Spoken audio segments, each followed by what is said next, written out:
ফের বাইক দুর্ঘটনা আরামবাগে। এবার নিয়ন্ত্রণ হারিয়ে পুলিশের ব্যারিকেডে ধাক্কা বাইকের। গুরুতর জখম দুই বাইক আরোহী। জখম ওই দুই বাইক আরোহীর নাম দেবব্রত সিং ও মলয় ঘোষ।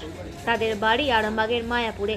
তাদের আশঙ্কাজনক অবস্থায় ভর্তি করা হলো আরামবাগ মেডিকেল কলেজ ও হাসপাতালে। ঘটনাস্থল আরামবাগের জয়রামপুর এলাকা। জানা গেছে শনিবার রাতে দুজন মিলে বাইকে করে মায়াপুর থেকে আরামবাগের দিকে যাওয়ার পথে জয়রামপুর এলাকায় পুলিশের ব্যারিকেডে সজোরে ধাক্কা মারে। সেখানেই রাস্তার ধারে ছিটকে পড়ে দুজনে।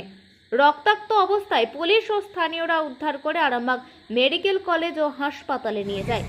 স্থানীয়রা জানায় ওই এলাকায় পুজোর কারণে পুলিশ ব্যারিকেড দেয় যান নিয়ন্ত্রণের জন্য।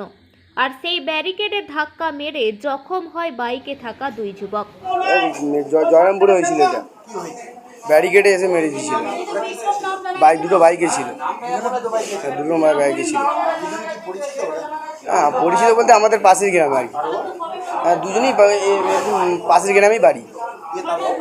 তারপরে এসে একটা সামনে গাড়ি ছিল, সে গাড়ির তলায় ঢুকে গিয়েছিল দুজনেই।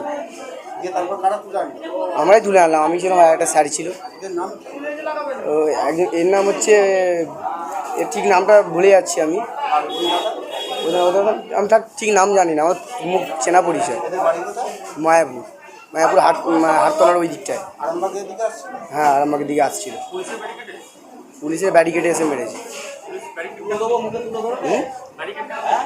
ব্যারিকেড দিয়েছিল, ওখানে পুজো হচ্ছিল। হ্যাঁ, ওখানে পুজো ছিল যে জয়রামপুরে।